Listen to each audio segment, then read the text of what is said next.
Nakakatuwa, dumadami yung mga babies. Natawa ako, sinabi pa Sir Biboy, factory tayo ng mga baby. Pero meron pang darating at meron pang lalabas ngayon, isang baby. Ngayong July. Tama ba? July, sama si Wala ba si Brian? August pala. This coming August, meron isang baby na lalabas na naman, okay? Ang pinakabunso natin na anak ni Brian at saka ni Beb. Nako, pwede niyo ba silang isama sa inyong prayer? Lalo na sa safe day delivery ng bata at syempre financial at syempre yung excitement ng daddy na si Brian na sana hindi mataranta at sana hindi ma-misspelling niya o ma-misspell yung pangalan ng anak. Okay? Kasi karamihan pag ang tatay ang nagsusulat ang pangalan nagbabago ang spelling. Okay? So sana sa tamang pag-iisip din si Brian. And also nako, church, mga kapatid, ang dami may mga sakit ngayon. Pakikisama sa prayer, si Pastor Gerald, may sakit din. Hindi daw makatayo, masakit ang kanyang ulo. O, tama ba, may sakit, may lagnat? And also si Pastor James din, ay merong basta yung sakit niya dito sa joints, okay, hindi makatayo. Okay, according to JM, naka-letter C, nakaraan, agad na siya maglakad, okay? Ngayon, continue lang, medyo modern na letter C na siya. Okay? Kasi hopefully, pag-pray niyo po araw-araw na sana gamitin ng Diyos yung gamot, yung kanyang tinitake at tipuin siya with his healing touch. Lalo na, mga kapatid, si James kasi medyo makilos na tao, medyo siyempre yung emotion siya, tinanong ko si JM, kamusta na? Lagi daw galit. Joke lang. Siyempre dahil hindi siya makakilos, masakit. So mga kapatid, yung health natin, pakiingatan. Yung ating cholesterol, pakiingatan. Yung ating, basta yung ating health, ingatan nyo lang. Okay? So, huwag ka masyadong magkakain. Okay? And then, nakaraan, bago tayo, habang nagano yung series natin na chasing carrots, habang nasa likod ako, nag-speak sila Pastor B-Boy, sila James, tinitingnan ko yung bawat isa. Alam nyo ba, hindi man nakakalungkot, okay, nakakatuwa kasi nga karamihan sa atin, sa inyo, nung nakilala ko kayo sa edad ninyo hanggang ngayon ay nag-i-stay pa rin sa akin. Like for example, nakilala ko kayong 18, hanggang ngayon 18 pa rin kayo sa akin. Kaya may mga ganung edad. And then na-realize ko, lalo nung Father's Day, ang dami na palang may tatay. May tatay. Ang dami na palang tatay. Okay? Ibig sabihin, dumadami ang parents. So now, napaka-importante, isip ko, Lord, ano kaya magandang topic? And parenting on purpose. Kasi lahat tayo ay parents. And hindi lang lahat tayo ay parents, magiging parent someday. Pag ikaw ay single, pag ikaw ay estudyante, balang araw, tingnan sa akin magiging magulang ka din. Ang problema, hindi natin pinaghahandaan. Ang masakit, pinaghahandaan natin o excited tayo magkaroon ng anak, magkaroon ng family, pero hindi natin alam yung tinatawag na responsibility. Hindi nyo ba alam ang mga anak natin, yung pag-aasawa ay may kasamang manual na dapat nating basahin, alamin kung paano mag-function. Yes, thank you. Mag-function ng maayos. Ang problema, marami sa atin, nakagaya ko, hindi nagbabasa ng manual pag may bagong gadget. Sino dito nagbabasa ng manual pag mayroong bagong cellphone? Yes, si Atan lang, very few. Si Jasper, si Jexel. Ako hindi. Okay? Lahat YouTube, pati nga yung Photoshop, lahat YouTube. Gusto ko ma-discover ng sarili ko. Kasi mayabang ako pag na-discover ko, ito pala. One time yung phone, kasi palitan kami ng phone ng asawa ko . Ngayon, akala ko alam ko na lahat. Alam niyo ba, after 2 years ko minsan na-discover yung mga dapat ma-discover? Kasi nga hindi ko inaalam. Alam ko lang kasi ang phone is pang picture at pang Facebook at pang tawag. So marami pa siyang functions, lalo na saan? Sa pagpopoto. Okay? So parenting, sabi nila, mahirap daw maging parents o maging magulang. Yes or no? Yes, actually, sino dito, mga estudyante, yung bang hindi nyo maintindihan yung parents niyo? Taas ang kamay. Taas. Vice versa, minsan hindi kayo maintindihan, mga anak namin, Alam nyo ba magkaiba ang parenting noon sa parenting ngayon? Hindi nyo ba alam mas challenging ang parenting ngayon? Compare sa parenting noon, sa pagiging magulang noon. Nako, sa mga alpha, ito sa mga babies natin, lalo na sa panahon nila, sa future nila, pag hindi natin na-establish yung values, nako, mahihirapan din sila kasi nga sa panahon nila, sa mga alpha, masyado ng techie. Okay? Ngayon, nako mga kapatid, alam nyo ba yung panahon namin noon? Masaya lang kami sa labas. Diba? Naglalaro sa labas. Okay? Samantalang ngayon, puro na cellphone. At mga parents, nako, next week, huwag kayo mawawala. Nako, ito lang ay part ng pag-uusapan natin for next week. Nako, church, listen to me, especially parents. Alam nyo ba, binibigyan natin na madalas yung mga anak natin ng porn sa kanilang pocket o sa kanilang kamay. Alam nyo ba, ang pornography ngayon, madali lang ma-access ng bata. Lalo na sa mga TikTok ngayon, sa mga Facebook ngayon, sa mga YouTube, ano ba, sa mga Instagrams, sa lahat ng social medias. Nako, parents, nako, kaya madalas, ang mga bata, ang titigas ng ulo ngayon, mga alpha is because of us, parents. Hindi natin alam kung ano yung bawal at hindi bawal. At ano yung pwede sa hindi, sa pwede. Okay ba ba yun? And then madalas, nako, mga kapatid, that's why ang topic natin ngayon, parenting on purpose. Ibig sabihin, lahat ng ginagawa dapat natin merong purpose. Can you please look at your spouse? Parenting, sabi mo, parenting on purpose. Ayaw tumingin. Sa mga asawa nyo, parenting on purpose. When you say purpose, ano ibig sabihin yan? Merong dahilan. Okay? Ang problema, yung mga dahilan ng mga magulang ngayon is napakababaw na. Yes or no? Do you agree or disagree? Now, church, tingin sa akin ha, sa mga single, tingin sa akin, nako, anong ideal, sa mga wala pang anak, anong ideal ang family na tinitingnan mo para someday ma-apply mo sa magiging family mo? Okay ba yun? Ano yung tinitingnan mong idea sa mga single, sa mga estudyante, sa mga wala pang anak? Ano yung tinatawag na core values na dapat nating i-implement sa isang family? Nako, church, tingin sa akin, sabi ko kanina, itong parenting on purpose, sabi ko, pati ako natatamaan eh. Kasi lahat tayo dito actually guilty. At nakakatuwa, God is good kasi nga gusto niya tayong ma-improve at magkaroon ng progress ng parents. Tingin sa akin, pag tama ang pagmo-model o pagmo-mold natin sa ating mga family, ay nako, yun ang magiging tama din ang pagmo-mold at pagmo-model nila sa kanilang family in the future. Now, church, look at me. Alam niyo bakit mababa ang bagsak lagi ang economy ng Pilipinas? Tingin sa akin. Huwag natin pag-usapan ng mundo. Pilipinas na lang. Ang number one sinisisi, government. Yes or no? Especially millennials, puro government. Binoto niyan. Magnanakaw to, murderer. Lahat, tinuturo lahat sa government. Now, look at me. The reason why, bakit bagsak ang economy ng Pilipinas, I do believe, because bagsak din ang moralidad ng isang pamilya. Ang daming broken families, ang daming dysfunctional families. Nakukuha niyo ba ako? Ang daming mga pamilya na walang pakialam, pero may pakialam sa ibang tao. Okay? Pinag-usapan natin yung perfectionist. Alam mo, isang tao lang, maliban kay Jesus Christ, 2 tao lang pala, ang perfect. Walaan nyo. Una-una, siyempre si Jesus Christ, yung Diyos. Pangalawa, sino? Start with the letter M. Marites. Napaka-perfect na mga tao yan. Okay? Nakukuha nyo ba ako na mga kapatid, mga singles in a relationships? Nako, church, mga nandito, tingin sa akin mga in relationship, ano ang purpose? Okay? Ano ang purpose ng pagsasama nyo or sa relationships ninyo?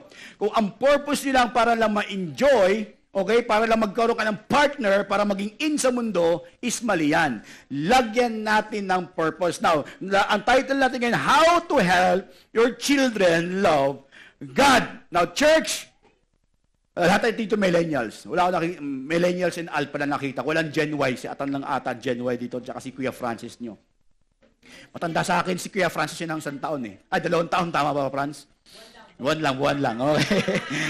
So anyway, alam nyo ba, sila Ayi, kakasabi sila Ayi muna dito. Sila Ayi, sila Kuya Troy, sila Atan, sila Joyce. Yung medyo matatanda na. Okay? Hindi pa na matatanda. Yung medyo... season, ancient, okay? Sila Kuya Dimple. Pansinin nyo, mga nanay, okay? Mga tatay, na kasi edad ko, na 35. Okay? Actually, sige na nga lang. Anyway, ma'am, ano yung pinakamasaya yung araw nung bata kayo? Pag tinignan nyo, pag ninukbak ninyo, ano yung pinakamasaya? Di ba? Yung bang nakakagala kapag bilog ang buwan? Doon nagiging masaya. Ay naku, hindi nyo na-experience yan. Okay? Samantalang ngayon, yung mga bata ngayon, ibang-iba na yung mindset nila. Okay? Pag sapit ng gabi, no, mga bata rito, alam nyo ba sa panahon ko, doon pala nagsisimula ang kasiyahan kasi may taguan. Tama? Ay nako, mga church parents. Now listen to this. How to love, helping our children how to love God. Because sa panahon ngayon, now look at me, hindi na Diyos ang priority, kundi yung kanilang sarili. Pansinin mo sa mga millennials, sa mga Gen Z, sa mga, dalawang generations, masyado silang sensitive. Okay? Yung self-love, lahat na lang para sa kanila. Now, nakakalimutan ng parents kung paano i-guide yung kanilang mga anak. Now, kaibigan, parents, listen to this. We are not responsible for our children, meaning sa mga desisyon na kanilang gagawin, okay? Sa mga gagawin na dapat maging responsible sila doon. Kung nagkamali sila, maging responsible dapat sila. Yan ang ituturo natin. But we as parents, our responsibility is to guide, disciple, teach, and discipline. And to mentor. Now, ang problema, kaibigan, pati yung kasalanan ng anak nila, gusto nilang akuin ng mga magulang. Yet, nakakalimutan natin i-guide, to disciple yung ating anak, to make time, to guide, alam mo yun, lahat ng na pwede mong isipin. Okay ba yun? Now, how to love, help our children to love, ito yung tinatawag na the Shema.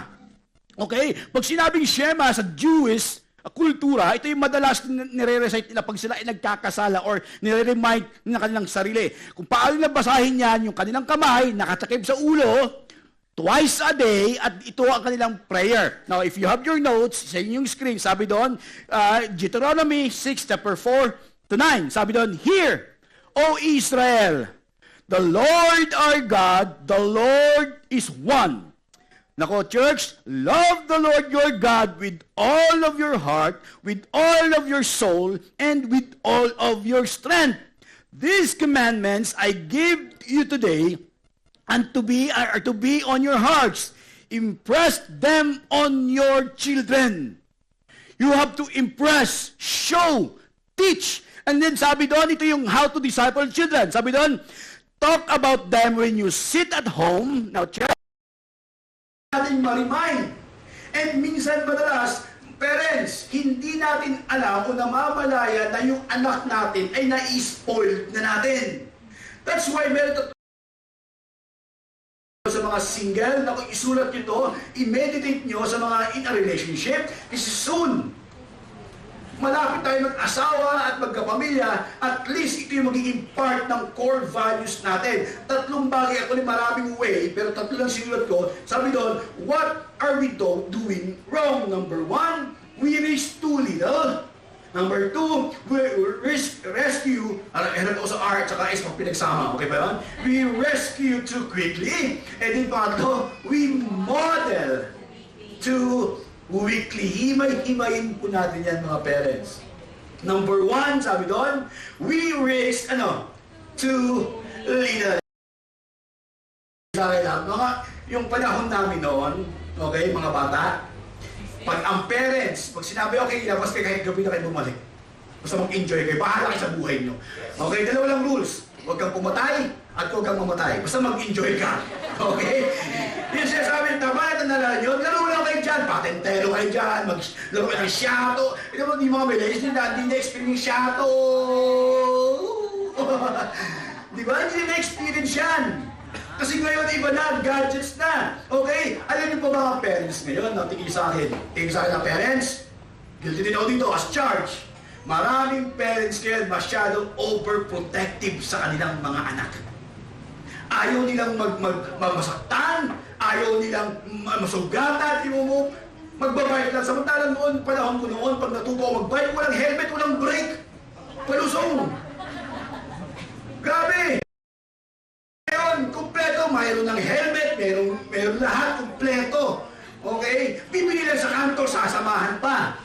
Okay, samantalang noon, bahala ka, bumili ka, gusto mong bumili, puntakad ka. Tama? Alam niyo, sa panahon namin noon, mga kapatid, mga millennials, you are so blessed because sa panahon namin, yung mga parents namin, kung paano kami tinrain, alam mo ba, naglalakad kami mag-isa sa eskwelahan? Mga parents kayo, hindi na kayang makita yung anak nila naglalakad. Alam mo, at the age of, si AJ, at the age of 8, sabi niya, Daddy, gusto ko mag-commute mag-isa. Mula sa Liwayway, sa Pasig, hanggang sa Rotonda. At the age of 8 years old. Ano sabi ko? Tingin nyo. No o yes? Sabi ko, yes. You can. Pero siyempre, unang-una, ginagabay ako sinusunod ko ng motor. Okay, kung siya sa bababa. Okay? Kung saan siya hihinto. Pag huminto ang jeep, hinto rin ako. Pero nakatago. Ano sasabihin mo sa jeep? Pag kumara ka, para. Kasi English yun eh, para. Di ba? Sa tabi. Okay? So, ibig sabihin, no, kaibigan, parents, now look at me. Parents, sa mga may mga anak, taas ang kamay. Taas ang kamay. Taas ang kamay. Parents, okay, parents, konti na ng taas. Parents, sa likod. Parents, ayan. Now, parents, tingin sa akin, ha? Look at me. Minsan, mga parents, pag nakita na nasaktan ang anak nila, alam nyo, gusto agad nilang lapitan at tulungan. Alam mo, minsan, parents, na-realize ko, pag tinatanggal mo daw yung pain sa anak, tinatanggalan mo silang ng karapatan mag-grow at matuto. Okay ba yun? Minsan ng matuto.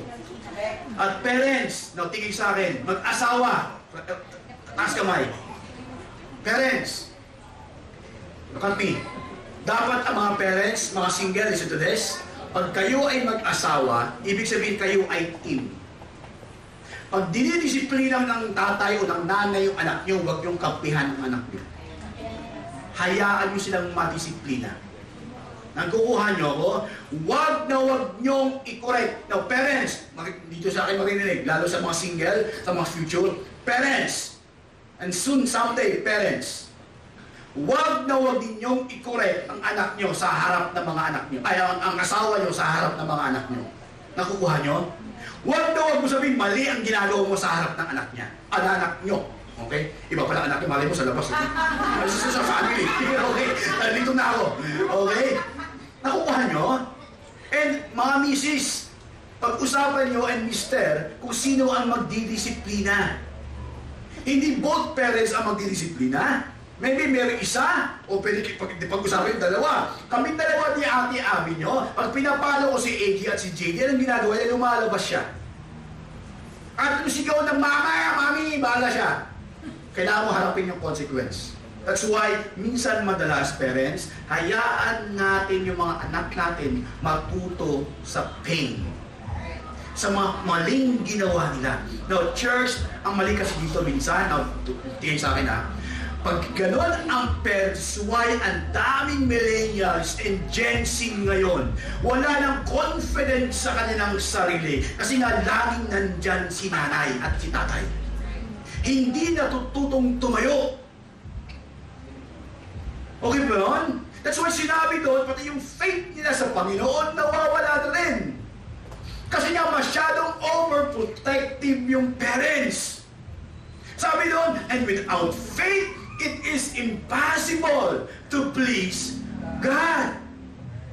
Kaya pansinin nyo mga millennials ngayon, mga introverts, puro gadgets.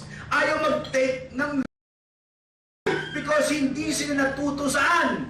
Sa pagkabata nila, minsan tayo mga parents, ayaw natin hayaan yung mga anak natin maging bata. Tama? Alam mo, tuwang-tuwa ko kila Michael and Joanne pag kasama ko kasi nakita ko dun sa nag-travel abroad kami. Travel abroad. Alam mo, hayaan nyo silang mag-enjoy. Kung magtakbuhan sila, hayaan sila magtakbuhan as long as walang gadgets. Kung mag-aaway pa sila, normal yan, bata yan. And parents, church, kapatid, kapamilya, hindi porket may magulang ka, alam mo na maging magulang. Hindi porket naging bata ka, alam mo na maging bata. No! Magkaiba ng generations. You have to study. You have to take yung risk minsan na madapa, masugatan, masaktan, hayaan silang matuto. Nakukuha niyo ako? Ginagawa rin. Eh wala, pag tinanong sila AJ, minsan sabi ko, Lord, minsan, alam mo yun, hindi sila matututo hanggat hindi sila nasasaktan eh. Tama? At huwag na huwag niyo parents, mga wala pang mga anak, huwag niyo tanggalin yung pamalo sa anak ninyo. Okay? Biblically speaking, do not spare the rod. But, no, look at me. But, pag tuwing papalo kayo, okay, kung guilty ako dito, dapat hindi galit na galit yung mukha niyo. Kasi tingin nila dyan is punishments. Dapat makita lang is discipline. Nakuha nyo? Malinaw? Are we clear? Parenting on purpose. We raise too little. And yung pangalawa, we rescue. Naku, too quickly. Ang dami dito minsan sa panahon natin, stage parents. Project ng anak, nanay ang gumagawa. May mga ganun, tama? Guilty kami dyan minsan sa Ate Abby nyo. Pag si JD hindi na kaya buwawa ng project, siya na yung gumagawa. At yung anak ko, tumitingin na lang, hindi na nanonood. Alam mo minsan, tapos na AJ, pag naiwan yung ID, balik ka. At kuhanin ko sa'yo. Kasi pag natuto silang bumalik at nakalimutan nila, hindi na ulitin yun. Tama? Pag natuto sila, mga kapatid, mga nanay, pag mga anak natin nadapa, hayaan nyo silang tumayo. Huwag mong sabihin na, ito pa ang narinig ko sa ibang parents, nadapa anak nyo, ay, in-break yan, hindi yan iiyak. Di ba? Hindi yan ma-strong ka, di ba? Superman, di ba? Alam niyo, hayaan sila umiyak. Masakit eh. Tama? Hayaan sila umiyak, pero hayaan sila, tulungan sila tumayo. Tayo, okay lang yan. Kasi minsan ang bata umiiyak kasi nga in defense hindi sila pampaluin. Yes? So hayaan niyo silang umiyak o masaktan at mag-grow para yung confident nila is ano? Lumakas. Clear ba tayo? Dapat sabi doon in Galatians 6:7, do not be deceived, God cannot be mocked.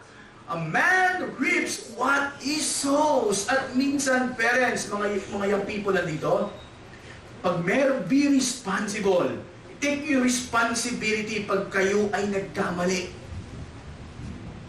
May consequence. Parents, pag nagkamali ang anak, may consequence. Dapat makita nila yung consequence, yung discipline. Kasi nga mahal nyo sila. Pag nagkamali yung anak nyo, pag sumigaw sa inyo, sumasagot sa inyo, ano ang gagawin ng ibang parents? No, bad yan. Tama?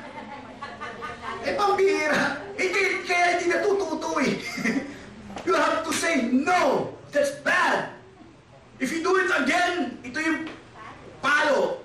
Then dapat na, mga kaibigan, ito yung sa akin ha. When you spam, pag kayo yung malo, make it sure na talagang babakat.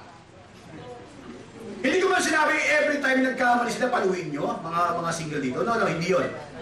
Alam nyo, mapalo na kayo ngayon eh. Samantalang noon, magulang namin, pati walis pinapalo sa amin. Oo. Bago nga pumasok ng bahay, di mo alam kung saan katandaan. Pag sinabi namin uuwi, haba ng walis kita sa likod, uwi. Di ba, pag di ka uuwi, ako bahala ka sa buhay ng mga ganon. Eh, pambihira, pansinin mo, mga nanay, church, tingin sa akin ha, mga tatay na dito sa mga 80s, okay? Ibang-iba yung isip ng tao noon, mga tao ngayon, kaysa mga bata ngayon. Alam nyo, church, listen to this. And sadly to say, most parents nowadays concerned sila sa ACADS o sa academic. dapat turuan din natin sila maging streetwise. Clear? Pag nagkamali sila ng parents, mga millennials, ako bilang isang pastor, tingin sa akin ha, pag tinuruan kayo at ginipe na kayo at hindi kayo nakinig, at nagkamali ka dyan, hayaan kitang mag-suffer. Yung sinasabi sa anak ko, pag kayo nagkamali sa mga choices nyo, maging responsible kayo dyan. Alam niyo ba sa Bible, merong ginawa din ang Diyos na, baka di nyo ma-realize, yung about yung prodigal son. Ano ginawa ng ama? O nung anak? Di ba sabi ng anak, Daddy, malaki na ako, kaya ko na. Doon kunin ko na yung mana mo, bilang yung buhay pa tatay, kinuha na yung mana. At minus tayo sa lahat, nagkamali ang anak, nahulog, nagkasala. Ano ang ginawa ng anak? Nung na-realize na mali siya, di ba bumalik? Ano ang ginawa ng tatay? Di ba, welcome back, open arms, pero, church, sa akin na, ni minsan, yung tatay na yan, hindi niya na-rescue ang kanyang anak. Hindi niya hinanap. Totoo yan. Hayaan silang matuto. Dahil ako, pinanggalingan namin, halos walang nag-guide sa amin at natuto ako sa bawat pagkakamali. Now, parents, mga kids, mga millennials, huwag kayong matakot magkamali minsan. Dahil sa pagkakamali ninyo, doon kayo natututo. Na hindi dapat maulit. Pero, pag naulit kayo same mistakes, hindi kayo natuto, ang tawag sa inyo ba, shame on you. Dapat every time na mayroong mistakes, matutong magpakumbaba at aminin ang pagkakasala at magbago 180 degrees. Millennials, narinig niyo ba ako? Clear? Do not be deceived. Now, kaibigan, now look at me. Ang Diyos is a God of love and also God of full of wrath, galit. Discipline, lagi nandyan. Okay ba yan? Now, ang sarap, sino ito lumaki, sa dami ng mga problema, natuto sila, taas ang mamay. At nagkaroon ka ng dapat gawin. Now, church, two things. No, look at me. Two things. Minsan, mayroong negative effect at positive effect. Tingin natin minsan ng pagiging halimbawa, pinanggalingan mo is broken or dysfunctional, gusto mo ayusin yung bagong family ngayon, dahil siya too much careful, hindi mo napapansin na yung anak mo lumalaki ding rebelde sa'yo. Pag hindi mo binabasa yung manual kung paano i-guide yung mga anak natin. Malinaw? Malinaw ba? Hindi excuse kung broken family ka, pwede mong simulan ang i-break ang cycle at itama ang dapat itama. And also, pangatlo, ito maganda, we model to weekly. Ang daming parents ngayon, mga magulang ngayon, mga millennials, sana huwag kayo dito. May isang sinasabi, pero iba ang pinapakita. Ay maraming ganyan. Tawag yan is hypocrite. Ako din minsan ganun. Pag sinabi kong bawal, minsan nakikita sa akin na yung sinasabi ko ay ginagawa ko. Pag bawal ang cellphone sa gabi, nakikita na nagsiselfone ako sa gabi. At minsan gumagawa ng excuses. Ang sinasabi ko, kaya ako nagsiselfone kasi ang sakit yung frozen shoulder ko. Actually, nangangalay talaga siya. Kumigirot. Kasi ng madaling araw, minsan tulog ka na, kailangan pagurin yung sarili mo para lang makatulog ka na mahimbing. Pero hindi yan ang reason. Mga kapatid, church, sabi sa Bible, sabi dito, your children don't just become what you say, gawin ito sa status niya, they become what they see. Your children don't just become what you say, they become what they see. Friends and Nathan, someday magkakanak kayo, dapat yung sinasabi ninyo ay nakikita ayon sa actions ninyo. Nakikita niyo ba ako? Pag sinabi ninyong bawal, no, pangangatayuan niyo yan. Tama? Kuya AJ, pag sinabi kong no, nagbabago? Nagiging maybe? No is no. Yes is yes. Wala na. Ang maliban doon is from the evil one. Sabi ng Bible, yes, yes, and let your no be no. Walang maybe or. Mga parents, pag sinabi yung bawal, bawal. Okay? Pag sinabi nyo magbasa, magbabasa din. Dapat pinapakita nyo rin, minomodel nyo din. Nakukuha nyo? Ang sad kasi ang daming parents ngayon, hindi nga maipakita kung paano magdasal mabuti. Paano magbasa, paano mag-worship, paano magbigay ng tithes, paano maging involved sa isang bagay. Ang problema ngayon, lahat ng parents passive. Bato-bato sa langit, tamaan. Lahat tayo guilty actually. Di ba? May nagsabi sa akin, PJ, paano makikita na seryoso ang magulang pag pinapagalitan ng anak? Kung ang isang asawa ay tumatawa habang pinapagalit ng anak. Di ba? Conflict. Kaibigan, nag-usap kami nung nakaraan. Naalala ko ako, ginaayin siya Joel. Kailan nga ba yun? Yung nagtara na naman tayo. Nung isang araw lang, okay? Parang kasi araw-araw tayo nagtara. Okay? Magandaan kasi nag-usap kami doon. Naalala ko, dapat pala sa mundong ito, kasi pinag-usapan namin yung death. Napag-usapan yung death, di ba? Buhay ng death, okay? Ang iksi ng buhay. Paano tayo mag-leave ng mark ng legacy?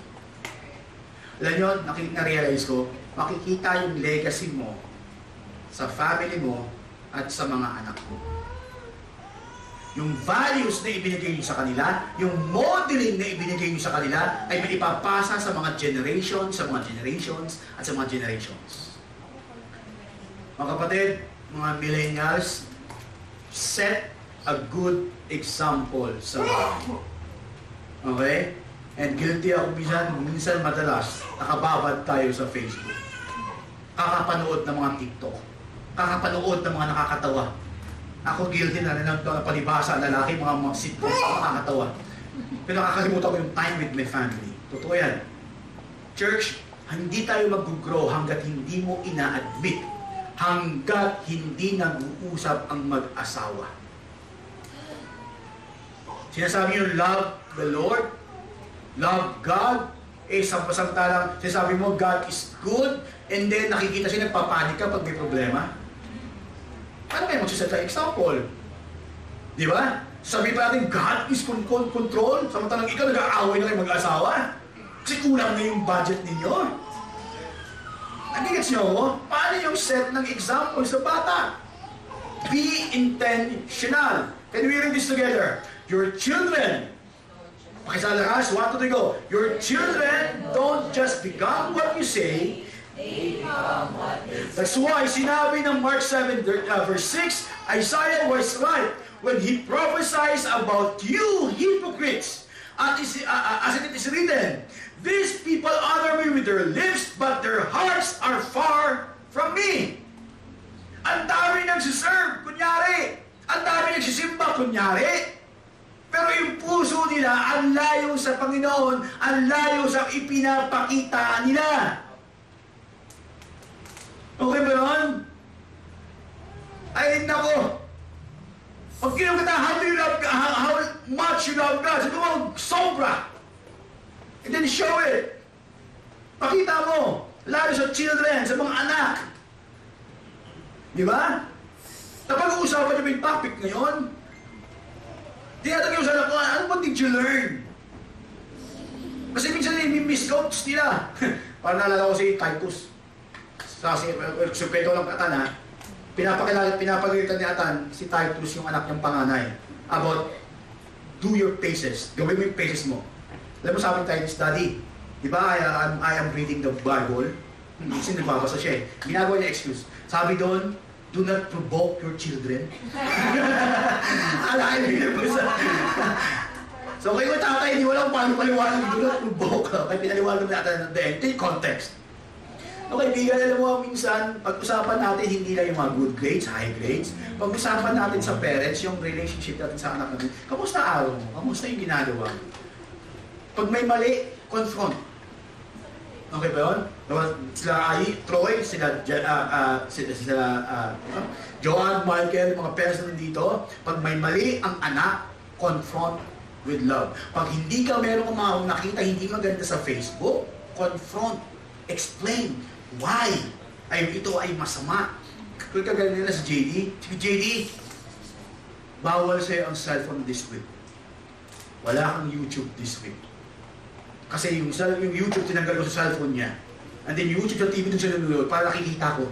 Kasi kailangan ng guide. May nakita ko hindi maganda.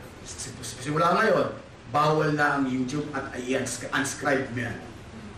Dahil hindi yan maganda.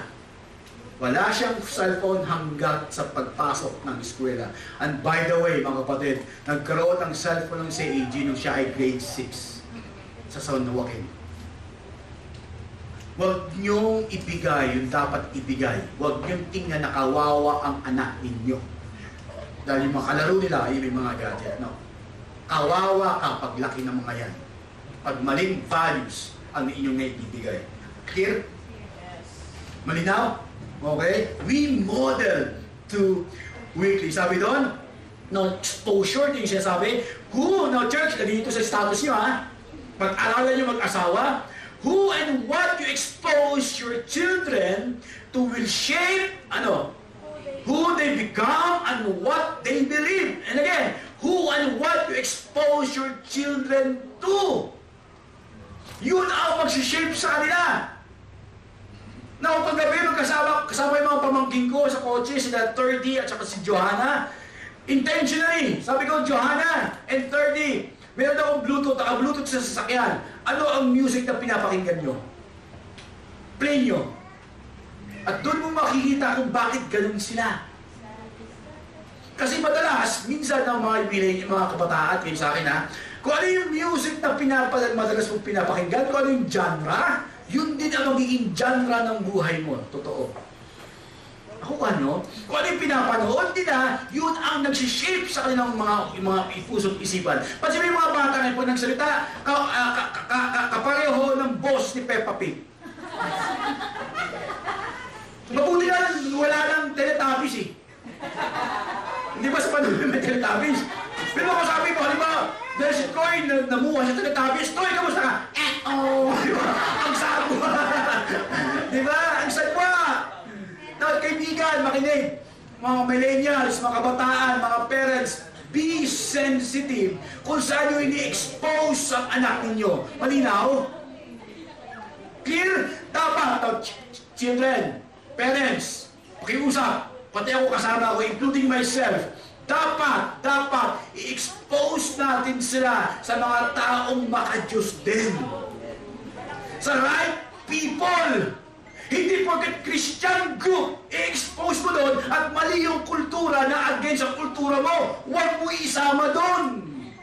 That's why parents, look at me. Look at me. Tingin sa akin, parents mo na mga parents.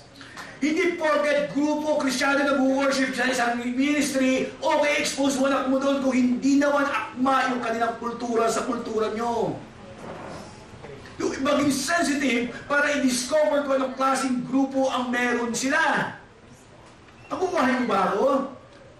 Ay nako, and then parents, number one, magandang i-expose ang anak nyo sa family nyo na makita nila yung principle at makita nila yung core values na meron sa family nyo para pagdating sa mundo, ay nako, hindi sila agad-agad malilito.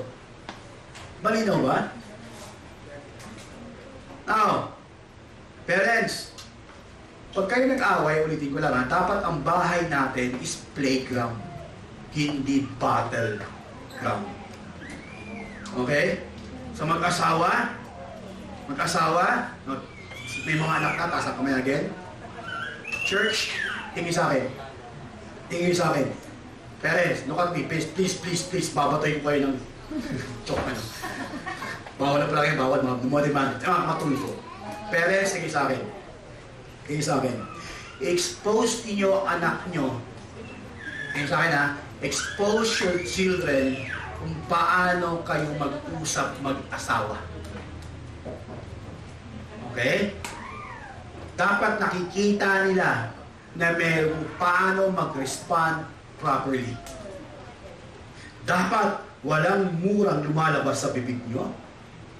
Walang hiwalayan lumalabas sa bibig mo. Okay? Walang, ay nako, Mga bagay na lumalabas sa bibig nyo na hindi maganda, dapat hindi ganun. Dapat pag mag-away kayo mag-asawa at nandiyan anak nyo, I love you. Okay. Okay, guys nyo? Who and what you expose your children to will shape who they become and what they believe. Number one, sa London, church, listen to this. We can't force, ganda na ito, our children to love God, but we can expose them to the people and experiences that increase the likelihood of spiritual growth. Walang persahan. Kailangan magsimba ka. Di ba? Kailangan magtaas ka ng kamay. Nagtataas ko ng kamay. Hayaan mo silang makita nila na ginagawa mo yung dapat mong itinuturo sa kanila. Okay? Huwag mo silang person, uy, dapat park ka dito, park ka dito. Hindi mo nilalagay mo lahat. Hayaan mo silang mag-discover nila yung kanilang gift. Okay ba yun? Malinaw ba? Parents, walang pwersahan. Mga millennials, mga nandito, pinipwersa ba namin kayo mag-grow? Dati, oo, ako ganun. Dapat ka na mag-grow. Pero hindi, may kanya-kanya tayong seasons or stages para mag-grow. Now, church, tingin sa akin, look at me. Sinasabi mong Christian family kayo, again, look at me. Ito pa masakit, bato-bato sa langit, tamaan, huwag magagalit. Maraming Christian families, sinasabi na sa anak nila Christian families sila, pero hindi sila involved sa ginagawa ng simbahan. Yan ang nakakalungkot. Do you hear me? Parents, every Sunday, yes, okay yan, nandito kayo. Pero anong involvement ninyo sa mission and vision ng simbahan? Kung lahat tayo is church-goer lang. Nakukuha nyo? Anong involvement? Paano nyo i-expose ang anak nyo sa ginagawa na napakabait ng Diyos sa atin? Na yung ginagawa yan is result na lang ng worship natin sa Panginoon. Mga kapatid, sa mga wala pang anak at magiging anak. Now, church, listen to this. Tingin sa akin. Pag pinapakita mo, minomodel mo, naturally, yung anak mo ay magiging involved sa ministry na inihanda sa kanya ng Panginoon balang araw. Natural. Yun mo sinabi sila AJ, sila JD, si JD nasa experimenting stage pa.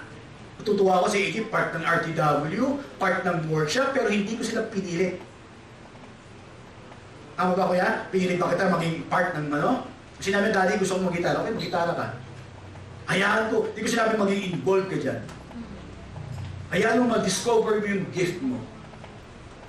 Mga parents, huwag tayo masyadong frustrated na dapat yung anak natin ay maging part ng isang ministry. Hayaan sila mag-discover. But, look at me, dapat ikaw involved din. Nakuha nyo? Nakuha nyo? Malinaw ba? Sabi doon, we can force our children to love God. We can force them. Okay? But we can expose them to the people and experiences. Lagi ko sinasabi one time, alam mo, ang bait ng Diyos. Kaya tayo nandito, kaya tayo nagiging ganito, is because yung love and grace and experience natin sa Panginoon. Kaya natin ginagawa yung ginagawa natin ngayon.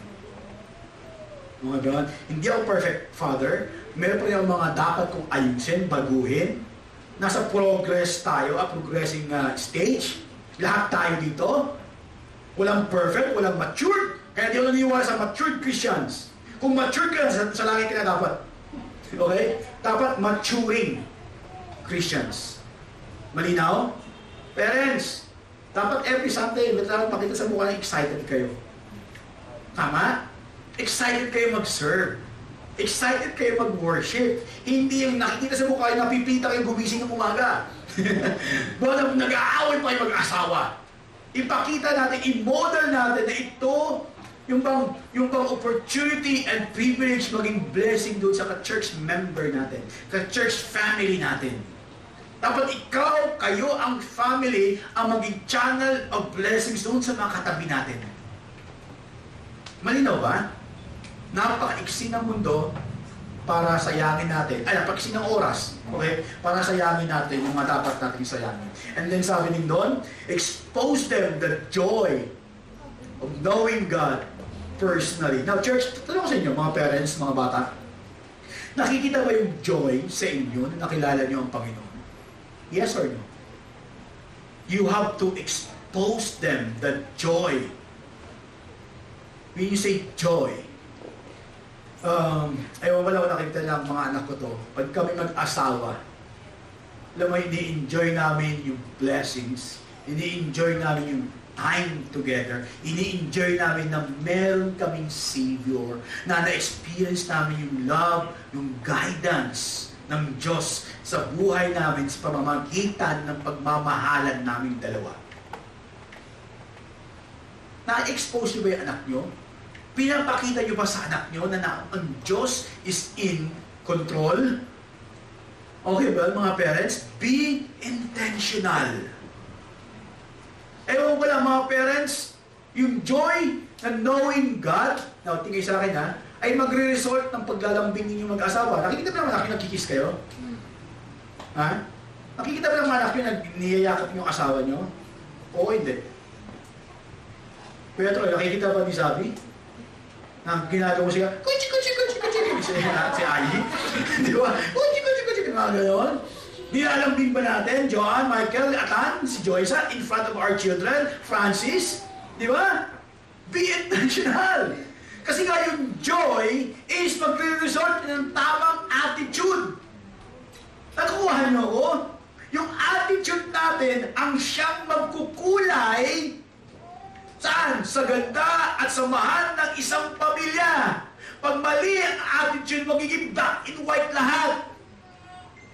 Tama kung tama ang attitude, maging colorful ang lahat, even though merong problema, even though may mga challenges sa buhay.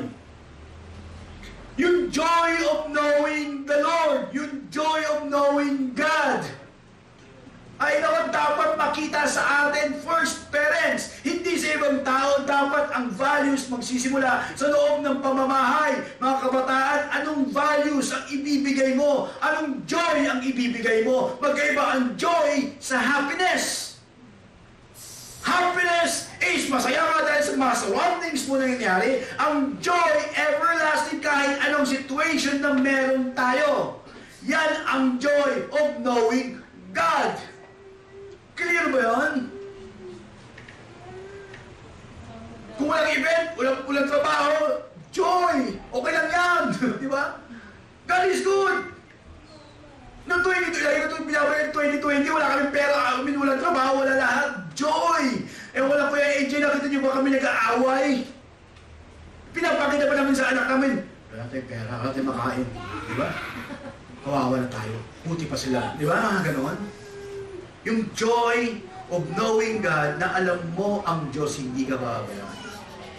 That's why yung ginagawa natin is result lang yan ng joy. Dahil tama ang karakter, tama ang puso, now church, tama ang mindset at perspective, magiging tama ang attitude natin sa lahat ng bagay. Amen? Tapos mo kasama mo, na-enjoy ba natin yung presence ni God? Tama?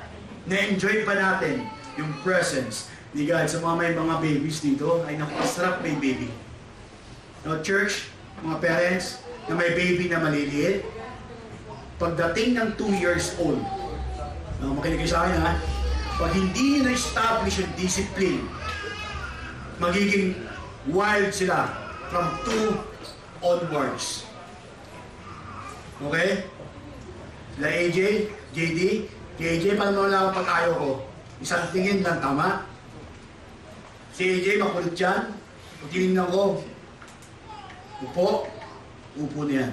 Gagawin, hindi. Aso. Pag sinabing no, no. Kaya parents, makinig sa akin ha, kaya madalas matigas ang ulo ng mga anak na hindi kasi tayo totoo sa sinasabi natin. Maging firm tayo doon. Okay? And then sabi doon, in John 17:3, now this is eternal life, that they know you, the only true God.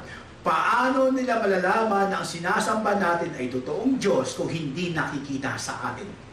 And then sabi doon, you should create an environment where your kids want to have discussions about God, so it's not something they feel they have to do, but something they want to do. Now, kaibigan, hanapin nyo yung may moment, nakalimutan ko sa dila mo eh. Yung parang precious moment ba yun?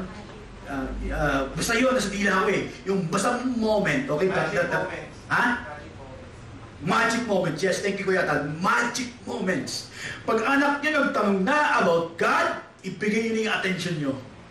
Pag nagtanong siya about the creations, ibigay nyo attention nyo. It's yung time. Hindi napipilitan. Hindi, upo ka nito. Pag-usapan natin si God. Di ba ang hirap doon? Ha? Di ba? Ang hirap doon. Yung discipleship namin, hindi ko siya pinipwersa. Hindi ko yung tamang time nagtali. Pag disciple tayo, sige, yun yung time. Huwag yung i-neglect yung time. Minsan may ginagawa ka, alam mo, minsan nasa out of yung timing. Dati discipleship may ginagawa ka. Sige, pero yung magic moment. Wait for the magic moment. Now, kaibigan, parents, pag hindi nagtatanong ang anak ninyo about God sa inyo, may mali kayong pinapakita sa mga anak ninyo.